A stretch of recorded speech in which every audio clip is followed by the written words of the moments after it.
Worm. Interlude 24. Aftermath. Part 1. Well bandaged. They did a good job. The doctor had to raise her voice to be heard over the helicopter's rotors. She was older, blonde to the point that it was hard to distinguish if her hair was still blonde or graying. Her expression creased in concern. Wanton nodded mutely. What happened? The doctor asked him. Falling debris, Tecton offered from the other side of the helicopter. The doctor nodded. We'll leave it as it is back. The pain's okay? Meds help, Wanton said. Feel like I'm almost dreaming, and I'm going to wake up, and none of this will have happened. It happened, Tecton said. Why isn't everyone cheering and hollering anymore? Really fucking tired, Grace said.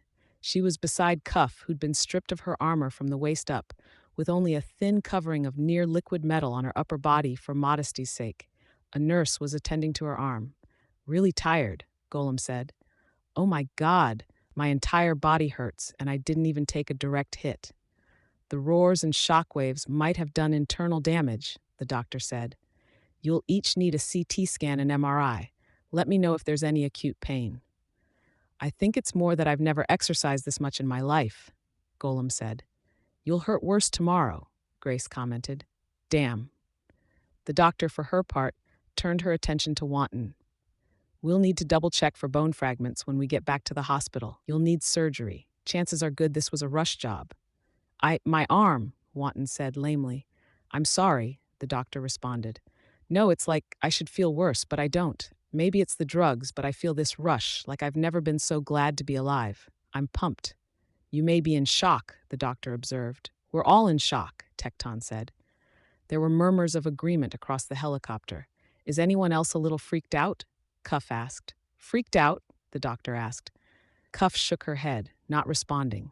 Her attention had shifted to her arm as the doctor bound it. Tecton ventured a reply instead. I think I understand what Cuff means. It's hard to believe he's gone. It's like you're 5 years old and Leviathan appears for the first time, and your parents have to explain that a bunch of people died, and it's because of these monsters, and yet nobody has figured out why. Yeah, Cuff said. What happens next? Leviathan or the Simurgh? We kill them? Stop them from blowing up or doing their version of blowing up? I can't really imagine that we'd beat them, give our all, and hope that Scion shows up and fights like that again. Kill them, and then have everything be okay. You just got powers, barely a month ago, and you're already this grim? Wanton asked. I've been dealing with the aftermath of the Endbringer attacks for a while, Cuff said. Her eyes were on the floor, and an expression of pain crossed her face as the doctor cut away a tag of burned skin on her shoulder. The scar was like a snowflake carved into the skin's surface, angry and red. Her arm seemed to tremble involuntarily. It's okay to worry, Tecton said. He gestured towards Weaver. Weaver said as much. They've got a nasty habit of escalating in the fights themselves and in the grand scheme of things. Behemoth got too predictable, so Leviathan started to show up. We started to coordinate defenses, get the world on board to deal with them. Simurgh comes. And now we killed one, so how do they escalate from there? Grace asked. It's a concern, Tecton said, and it's one that people all around the world are going to be discussing. Rely on them. Don't take the full weight of the world onto your shoulders. We fought, you guys made a good show of it, Tecton said. I could have done more, Cuff said.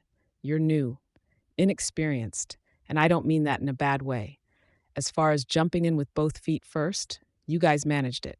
You, Golem, Annex, you stood up there, shoulder to shoulder with veteran heroes, and you fought, even though you're rookies. You have absolutely nothing to be ashamed of, okay?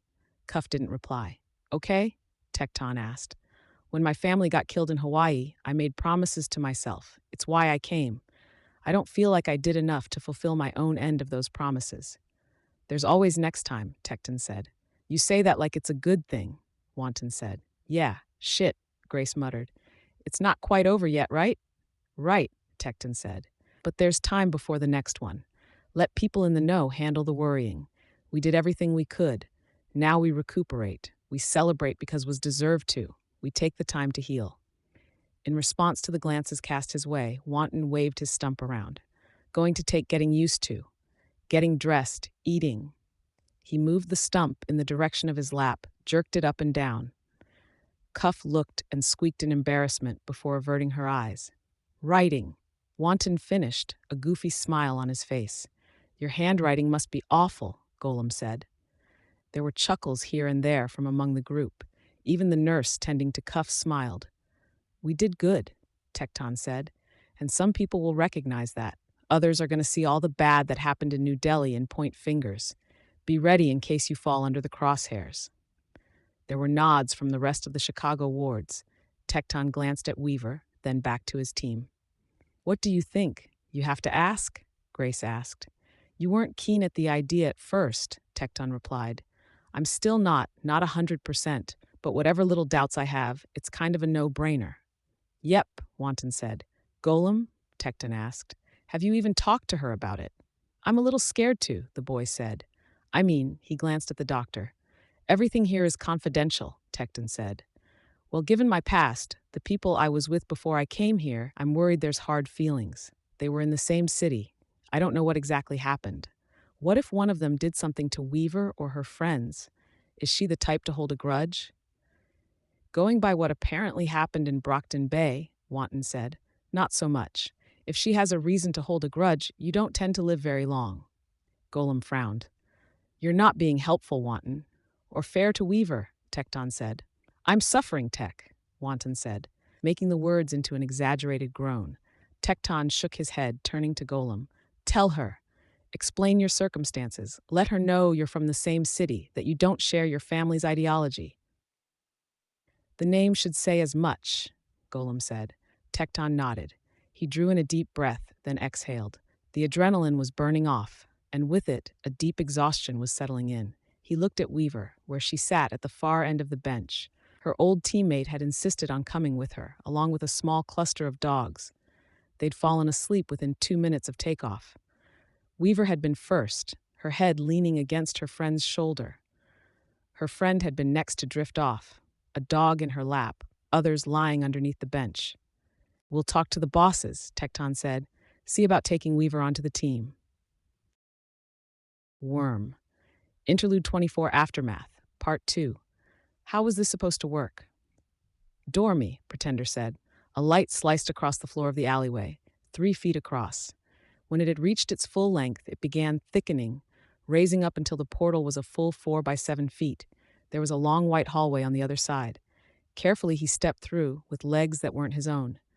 Pretender. He stopped, then turned around. Satyr. You don't have to go with them, Satirical said. I think today proved I do. And everything we were working on? Everything we were working towards? I talked to some powerful people behind the scenes we've barely heard of, Pretender replied. What we were working on in Vegas doesn't even compare. Small potatoes. Doesn't feel like small potatoes. What's so important that you'd run off? Pretender frowned, an expression hidden by the helmet he wore. You can talk to me. You know I can keep secrets. Or are you talking about the Endbringers? I think today showed they can deal with Endbringers on their own, Satyr said. It's bigger things. Bigger than Endbringers, Pretender answered. End of the world, Satirical sighed. Of course it is. I'll help you with the little things when I have the time. We have resources, and maybe we can use you guys. Sounds like a plan, Satyr said. He approached Pretender, extending a hand. Pretender shook, gingerly, unsure of the full extent of Alexandria's enhanced strength. Satyr held on to the hand, caressing it. They say you should marry your best friend, and now that you're a woman. Pretender chuckled a little, before withdrawing his hand from Satyr's. That line again? I don't think that's what they meant. She's yours for keeps? Brain dead, her body's peculiar, doesn't really age. Hair doesn't grow, nails don't grow, wounds don't really heal or get worse. She used cosmetics to look older to throw people off. Only the brain was left pliable, adaptable. Even then, most of it was hardened, protected, those duties offloaded to her agent. Satyr studied Pretender's new body without shame. His eyes rested on Pretender's forehead. I see, and with that plasticity, the brain was left more vulnerable. Only a little, enough to be an Achilles heel. She's a case 53, I suppose. All of us may be. All cauldron capes? Pretender nodded. To some degree or another. Satyr seemed to take that into consideration, rubbing his chin. When he spoke, though, he spoke of something else. What you did, you knew that they'd figured you out and that I was next in line, that I'd get questioned too. You killed her for my sake, to buy me time. Hmm. Are you mad? Satter shook his head. We've killed before, selfishly, selflessly. Only difference is you got caught. Well, I got away. In a fashion, yes, you got away, Satter said. You've even reached a higher position in life. Wearing someone else's skin, living their life, Pretender replied. Yes, well, that was always going to be your fate, wasn't it? Pretender chuckled. I've missed you, buddy. Likewise, you freak of nature, Satter responded. Just because we're doing different things now, it doesn't mean goodbye. Good. We stay in touch, Pretender said. I'm sure my new group can use you, and you can draw on our resources, I'm sure. Our goals are more or less aligned. Only difference is scale. Well then, good luck with saving the world. And good luck with saving civilization from itself, Pretender answered. He looked skyward for a moment. Close the door. The portal closed. Worm. Interlude 24. Aftermath. Part 3. Connecting to AgChat Parahumans Online 016.par 6667. Attempt 1 of 55. Resolving host name. Connecting. Connected. Using identity Iblis. Nick Iblis. Welcome to Parahumans Online Chat Room number 116. The Holdout. Rules behave. Obey the EDS. Reuse. Shorthand for seismic activity. Earthquakes. Crickets. Any word on deaths yet divide. No word on deaths. This is Behemoth. It's normal to see a radio silence like this. Divide. They can't report deaths because the armbands get knocked out. Hi, Iblis. Word is first capes are returning home. Who? Names. How is New Delhi? I'm in contact with main channel. Can pass on details if you can verify. PM me. Loyal. Not sure. Deimos. City hit bad. Dead man. Not sure how to verify. Only have texts on phone. Sending PM. Poit. They made it. How bad? Ultracut. Point, nobody's saying they amned it. They stopped him or they wouldn't be leaving. Deimos, New Delhi hit bad? Texts I'm getting from Cape Wife friend are saying Scion finished Behemoth off. Absolute annihilation. Troll, no fucking way. Deimos is now known as Absolute Annihilation. Verify now or ban. Fuck yay, Scion. Omj what? Iblis, sending PM with texts. Worm. Interlude 24. Aftermath. Part 4. Colin shifted his weight restlessly watching the screens. There was a process, he knew. He'd been filled in on the details, forewarned. That didn't make this any easier. Too many years he'd spent alone. Too many years he'd had nothing to care about. Nothing and nobody to hold precious. A dad who worked 2 jobs, a mother who traveled. They'd divorced, and virtually nothing had changed in the grand scheme of things. They'd looked after him, but they hadn't been there. They had been occupied with other things, with dreams and aspirations that had never included him. Colin knew he had been the weird child, had never made friends, had convinced himself he didn't want or need them. He was efficient in how solitary he was. He'd even prided himself on it for a time, that there was nothing to hold him back, that he could, should the mood strike him, pick up and leave at any time. He'd modeled his life around it, had led a spare existence, devoid of the little touches of home, of roots. He'd saved money so he had the ability to travel, to get a new place in a new city if the mood struck. It had even been an asset when he had joined the Protectorate, the ability to relocate, take any open position. It was only now, a full 15 years later, that he started to wonder what he'd missed out on. Did most people know how to handle this sort of thing? The absence of someone they cared about? Did they have an easier time handling the moments when they weren't sure if they'd ever see those people again? Or was it harder? He'd altered Dragon's code. It wasn't a tidy thing. Tinker work rarely was. There were too many factors to consider, and a tinker who didn't specialize in a particular area would never be able to plumb the depths.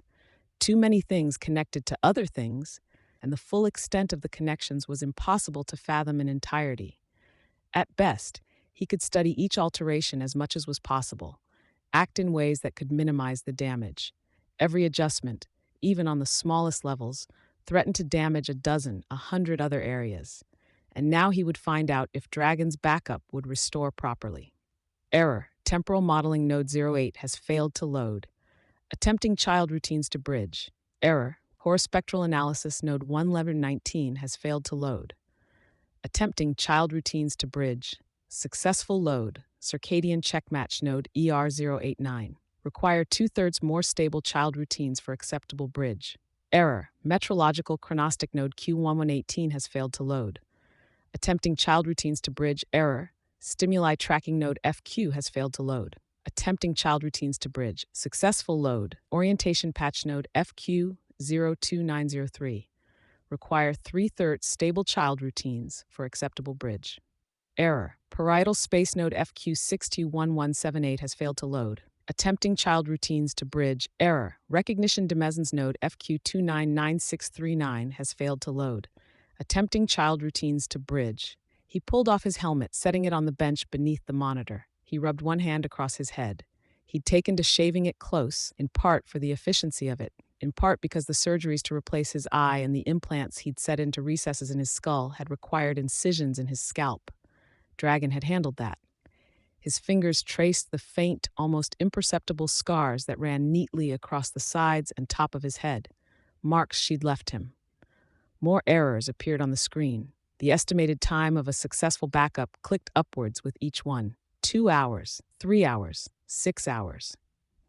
At the same time, in Colin's head, the odds of a successful load were going down. 25%, 23, 15. There were other backups. He suspected the ones that had been uploaded after his tampering would run into the same issues, the same errors. The ones before he'd altered anything? It would be a different Dragon than the one he'd come to know. She would watch the video feeds, listen to the tapes, even experience some of those things for herself, where the system had taken it all online. But she wouldn't be the same Dragon he knew. The organic AI architecture would develop in different ways, with different nuances. So many things connected to so many other things with each new experience, and the connections would occur in a different fashion. No, he realized. Even worse, he would have to head her off before she got access to the data. If he had to load that backup, he would be loading her as she was before he freed her of the PRT's shackles. She would be obligated to fight him. He'd managed a sneak attack the first time. The second, she'd see what he did, force him to try another means. And he'd have to be more ruthless, knowing he was doing harm to her, injuring her to her core. He couldn't bear to watch further. It was too soon to try another backup, both in terms of the system's ability to handle the task and his own ability. But sitting here, watching the list of errors grow, it was angering him, and it was an anger without a focus. Touching 2 fingers to his lips, Colin moved those fingers to the monitor's frame, pressing them there. The gesture was sentimental enough it felt unlike him, somehow false. Doing nothing would feel wrong too. That was his current state, stranded inside his own head, in the midst of his own feelings. Uncharted territory, in a way. He pulled on his helmet and stepped outside, and hopped up onto the nose of the Tiamat II. New Delhi loomed before him, ruined, damaged, impossible to recover. The sun was only now setting, and the sky was red, mingling with the traces of clouds that still remained in the sky. He wanted to contact Chevalier to know that his friend was okay, that the Protectorate was okay. He didn't trust himself to stay calm, to keep from saying something about Dragon, from venting, being emotional. Chevalier would understand, he suspected. But Colin's masculinity would take a hit, and it would only cause more trouble than it fixed. Staring out at the city, and the crowds of people in hazmat suits who were moving in for relief, for search and rescue, he frowned. He and Dragon had had some intense discussions on the subject of what it was to be a man, to be human, to be masculine, feminine. Dragon had been pissed when he'd suggested she was the feminine ideal. That, in the eternal crisis that any woman faced between being the Virgin, the Madonna, and being sensual, sexual, she was both. He wished he understood why she'd been so angry. To be a man, though, it wasn't much easier. The standard society set was just as high. To be a provider, a rock, to be sensitive, yet to avoid being emotional. For long minutes, he stared out over the city, watching the sun dip beneath the horizon, the smoke and dust making the distant stars' light hazier, fuzzier. Tiamat 2, he said. Alert me when the system has finished the backup process, one way or another. Yes, Defiant. Uncomfortably similar to Dragon's voice, he felt an ache in his chest. He hopped down from the nose of the craft, then used his spear to help himself down from the craggy edge of terrain that had been raised up from the earth in the chaos. He strode forward towards the city proper, calibrating his helmet to help identify any warm bodies. Worm, Interlude 24, Aftermath, Part 5. Annex? Kirk? Kirk sat up from the hospital bed. You can stay where you are, the doctor said, not looking up from the clipboard. I'm okay, Kirk said. Your test results are taking some time. I'm sorry. We can expect a 2 or 3 hour wait.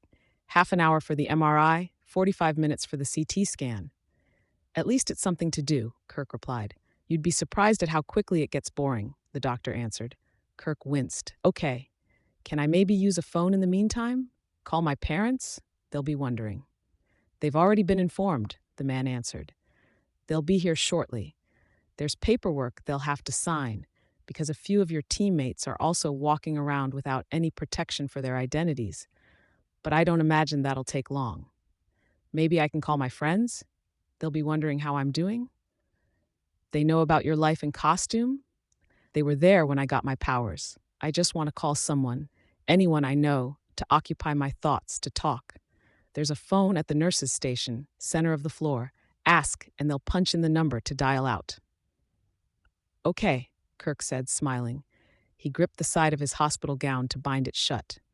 The doctor started. He stopped and frowned. Kirk had halted in his tracks, shifting his weight to keep his bare feet from making too much contact with the cold floor. Odd in a way that he had to, but his power tended to be all or nothing. I shouldn't tell you this, and I'm not naming names, but the first test results have come in for some of the others who were at your side in New Delhi. Here and in other cities, the tests for radiation are coming back negative. Kirk blinked. No promises it'll be the same for you, but a bit of hope? Kirk asked. With luck. Thank you, Kirk said, smiling for the first time. Thank you. I should be the one saying that to you, the doctor said. Just don't be too disappointed if the answer isn't what you wanted, okay? Deal, Kirk answered. Worm. Interlude 24, Aftermath, Part 6. Further reports are coming in from multiple sources. The Endbringer behemoth has been reported as being slain in New Delhi. Yes, Lisbeth. Video footage is always scarce when dealing with the Endbringers, but verification has been consistent from multiple sources. It seems the footage seen earlier of the great shaft of light was an attack from an unknown party, debilitating the Endbringer. Defending forces held the injured monster off until Scion could arrive, delivering a finishing blow. Earlier in the year, for those of you who don't remember, Chevalier boasted of a new protectorate, clear of the sabotage and interference from its own leaders. Today may serve as a testament to that boast. All around the world, people seem to be celebrating, but it's a markedly cautious celebration. Early polls on the UKCC website suggest that a full 18% of people who voted are waiting for more information or verification before celebrating the hero's victory, and 10% of people don't intend to celebrate at all. Not at all? No, Lisbeth. In the comments thread of the poll, a common trend seems to be the feeling that he isn't or can't be dead, that the heroes were mistaken, or that this might even provoke a response from the remaining Endbringers. Amazing. We're just now getting more information. Worm, Interlude 24, Aftermath, Part 7. Dad? Taylor, oh my God, you're alive. I wasn't sure if you wanted me. Are you hurt? I'm okay. I just got the tests back, and there's no sign of ambient radiation or any of that. I'm glad. Me too. I wasn't sure if you wanted me to call. You haven't replied to my messages about being there if and when they invite me to the wards. And you were there for court, but you didn't talk to me. I am glad you called. About my knot. We killed him. The words were blurted out. There was silence on the line. Behemoth is dead. Silence still. We killed him. The words were a repeat of earlier, as if that summed it up. I think it's already on the news. I know, I saw, but I didn't quite believe it. I'm dumbfounded, amazed. I'm so proud of you. Wow. I wanted to tell you before you heard from others, but there's so much goddamn bureaucracy going on, and they wouldn't give me a phone in the hospital room. Did you help? Were you a part of that? Yes, of course. I'm trying to wrap my head around it. Wow. There was a silence on the other end this time. Taylor, I've had a lot of time to think, to wonder why you didn't come, why you haven't visited me. You're afraid of me. Taylor, that's not. It's true, isn't it? And all of the doubts I had before dialing the phone and calling you, they were right. This makes it worse. I have a rap sheet that's like 80 pages thick, and I killed a man, and then I killed Director Tag in Alexandria. She is dead, by the way. If you see her on the news, it's just a cape that stole her body, her corpse. And now you hear about me fighting Behemoth, and it makes it worse. I can't even talk about what I did without digging the knife in deeper. Taylor, no, it's not fear. I saw some of your friends not long ago. I wanted to talk to your employee, Charlotte, and the others came. And I saw this whole other life, this side of you I couldn't recognize at all. Little things that I recognized, yes, and then big things that I could barely fathom. I've never been able to handle loss well with Annette, and now feeling like I maybe lost you. I want to adjust, to get my head around this, and then I can visit and things will be like they were. Things aren't going to be like they were, Dad. I don't want them to be. I'm trying to put as much distance between the person I was then and the person I am now as I can. I'm sucking pretty hard at it, but I'm trying. Except maybe today I found a middle ground. And it worked in a way that makes me proud and terrified and amazed and confused, and apparently I'm in trouble for something I did. I'm in trouble because I was wearing a camera and they saw the footage, and I was walking that middle ground between the person I was and the person they want me to be, and I did a lot of borderline sketchy shit just to get by, and they don't understand. There was a note of emotion in the last word, a break in the rant. Taylor, one word, and then silence. The voice was calmer this time, more measured. I'm sorry. I'm really tired. I'm going in soon. To talk to them. They've made it clear they aren't happy. Except I think they're a little bit afraid of me too. Afraid of me like my own dad is. That's not fair. Deny it. There was a pause. I'm not afraid, Taylor. If there's any fear, my love for you outweighs it by far. Understand? But the phone was already steadily buzzing with a dial tone. The pause was enough. Worm. Interlude 24. Aftermath. Topic. Footage in boards. World News, Main Bagrat. Posted on July 26, 2011. Link here. Mirrors here, here, and here. Came directly to me. Cuts in and out, but that's to be expected. More info later. Better to watch and see for yourself than get it here. Showing page 39 of 39. That dude replied on July 26, 2011. At bystander, I don't know, but holy shit was that intense. I wish there was more at the end. Main Magenta replied on July 26, 2011. When Scion uses his power, it disturbs electronics. It's why when he flies, you can't track him unless it's with your eyes. Omg, I'm only halfway through. This is almost a feature-length film. Dogs Miles replied on July 26, 2011. Anyone else have to look up some of the people in there? I almost thought one or two weren't villains. Saskatchewan replied on July 26, 2011. It's kind of terrifying, isn't it? There's only like 20 in my province, but you think maybe one can do something, like we saw partway through, and it's like, wow, holy shit, I could run into them in the street at any time. Holy fuck. Holy fuck. Holy fuck. 56 minutes in. Nee replied on July 26th, 2011, when she's talking to the guy in blue. Who is that? Not in the wiki. How do you even spell that? She turns on her friend. What happens to that guy? Did he die? Did she get him killed? Forgotten Creator replied on July 26th. Dogs Miles. I had to look up one or two. There was a short doc about some of them a bit ago after Alexandria died. You can find it here. Logs replied on July 26th, 2011. Let's see. Note the link back to this thread just earlier today. Kid has Weaver show up for Ward's event at Park. Paraphrasing hearsay. I had everything. I gave it up. You can see how much she cares about them. Is the Echidna thing tied to the mysterious info blackout in Brockton Bay time portal created? Wondering about Tecton, liking his talk about powers and building teams, but he defects leadership to known ex-villain who knows little to nothing about his team? Anyone else wondering why they went with the V hand sign? That's a rude gesture in New Delhi, 99% sure. Americans. Intimate moment, B.W. Weaver and Gru. Anyone else feel like a pervert watching this? Can't see anything, but I think they're kissing. If I thought this was staged, I stopped when this happened. Regent girl with gray mask, forget name, funny as hell. Hoping they all make it out okay. Have to stop at 12-minute mark. Burned girl. Too real. General Prancer replied on July 26, 2011. Anyone else really interested in learning more about Weaver? Edit. Logs. Don't get too attached to anyone. Noveltree replied on July 20, 2011. This cuts out at the most frustrating times. End of page. 1, 2, 3, 4, 5. 38, 39. Worm. Interlude 24. Aftermath. Part 9. Glenn reached across his keyboard to refresh his email, then hit the key on his keyboard to shut down the machine.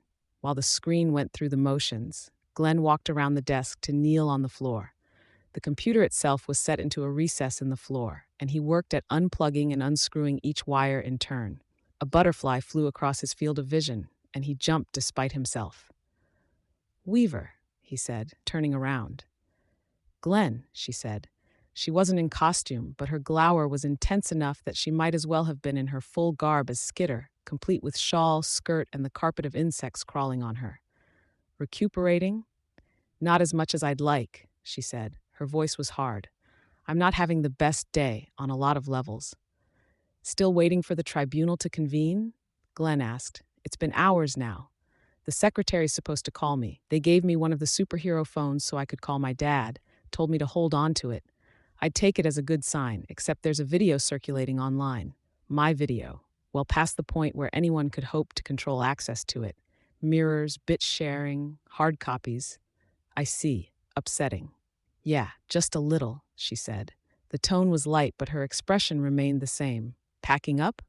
"Yes," Glenn said. He tried to lift the desktop, found more wires attached at the bottom, and set it down to unplug them. "I expect I'll be fired. They'll make me clean out my office, so I figured I would get a head start. I don't keep anything permanent that isn't on my personal computer, so this box is all I need." She didn't respond. He tried to lift it again, only to find more wires connected on the front. "No need to worry. If you're here to inflict some bug-induced torture on me, you can save yourself a lot of effort by leaving me to my own devices with this damned box. I promise you, I'll figure out something worse to do to myself." Butterflies circled her as she stalked forward. Glenn backed away a step before he realized what she was doing. She wasn't even a third of his weight, and the only insects she seemed to have on hand were butterflies. But he felt a touch intimidated nonetheless. Were the butterflies supposed to be ironic? A gesture? She knelt down beside the computer, fiddled around, and disconnected the remaining wires, then lifted the box up to the floor beside the recess. "Thank you. I'm good with computers, with software, but laughably bad with the technology." "Why, Glenn?" "It was private. It was supposed to be for therapy. Wasn't my choice to parcel it out. Dragon was killed by all accounts, and Director Wilkins made the call to hand it out for your pending conduct review. And you made the call to release it online. I suppose Tattletale informed you. Do you know how frustrating it is to be a mere human being among powers like you and your friend?" "I dunno," she said. "I figure you can relieve your stress by uploading their personal videos to the internet." Glenn sighed. "You're tired. You're not being rational." "Oh yeah, that's totally the way to talk to a girl." Glenn stepped forwards, resisted the urge to flinch as the butterflies briefly invaded his personal space. He met her eyes, waited for her to look away, then snapped right in front of her. Her eyes locked onto his, and she looked even more irritated. "Stop," he said. "Look me in the eyes. I want to talk to Weaver the strategist, not Taylor." She didn't move a muscle, but he wondered if the butterflies changed course. She remained silent, glowering. "I know you're tired. Today took a lot out of you," Glenn said. "But think, what purpose does it serve to upload the video? It's the best footage you have of the event, the best way to sell the win, the PRT's involvement. Think bigger. That's pretty damn big." "Bigger, Weaver? Come on. Do you think I got to where I am by thinking one-dimensionally? What else? Why? I'm getting fired. I knew I'd get fired. Would I do it just for that? Probably, if there wasn't another way. With an ego like mine? Honestly, your ego can't be that big if you wear those clothes." Despite himself, he was a little stung. He'd cultivated his image to demand attention. Even his weight was calculated to make it clear he was not one of them, that he was someone with power, presence. His clothes were admittedly awful. They were intended to be awful, but they didn't diminish his sense of pride in the least. It was a shame he was undoubtedly going to lose his job. It would be nice to discuss the idea of image from two very different perspectives. I'm not your adversary, Weaver. No, I can't help but feel you're an albatross around my neck. I keep hearing that you've done stuff to help, but I keep experiencing this. I'm your ally, Weaver. You think I don't recognize the issues in the PRT? The corruption that's still at the core? The need for change? There has to be some sacrifice, and there has to be someone to step forward, a harbinger for that change. Chevalier may be the hero of the day. He can lay the groundwork for change, but he can't be that harbinger. He's too entrenched. You want me to be the harbinger. It'll be hard, but I think you'll manage with that. Putting this video online, it's going to achieve a lot of things. I think seeing you in the thick of it, it's going to change people's opinion of you. There'll be controversy. Some will hate you, but others, this will be their first view of what it's truly like on the battlefield. They'll have to like you, to sympathize. But the rule of 3 says you won't be forgotten about. Rule of 3? 3 times you've been forced into the public eye. As the leader of Brockton Bay, as the newly christened Weaver, Slayer of Alexandria, and here in the video. I was just thinking about something like that in a totally different way. Twice now, I've betrayed my teammates. At first, when they found out I was an aspiring hero, an undercover operative. Then I became Weaver. This will be the third. I had the camera, stuff was said and done, private stuff talked about, and they won't like it. They didn't ask to be in the spotlight any more than I did. Some of it will endear you to the public, Glenn said. Being worshipped as a god wouldn't be worth hurting them again, Weaver retorted. Her voice was hard again. Gru believes that image and reputation are a kind of protection. Being seen as soft when he's dealing with people in the criminal underworld, it could get him killed. They'll forgive you that setback, I'm sure. They'll understand you didn't choose to do it. Rachel's not the understanding type. I've fought an uphill battle to get her trust, and if she feels hurt by this, or if she registers that others are hurt and that I'm the culprit in any way. With luck, public opinion, and an insight into the bond you have with the team will make it easier to interact with your old team. You'll have more chances to fix any damage. Weaver shook her head, staring down at the ground.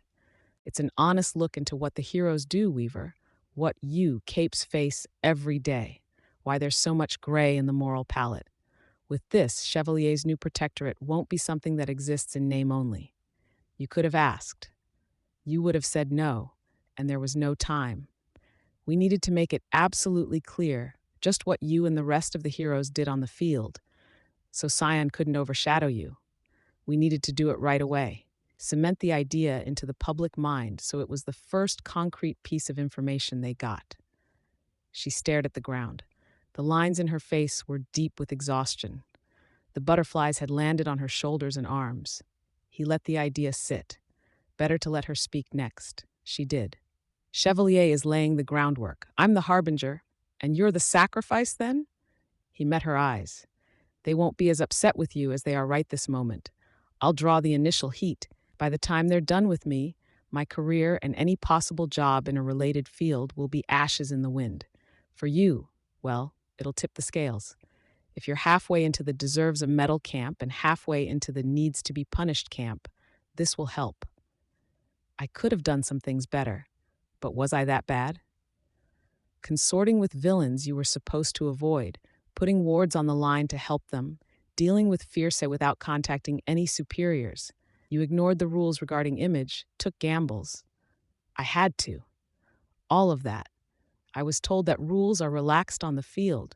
You can't seriously expect me to use butterflies against Behemoth. Of course not, Glenn responded. Do you think I'm stupid? I know this. But there's a lot of people paying attention to this. Many people who will be in that room won't know these things, won't fully understand. Some won't even watch the video before they pass judgment on what occurred in it.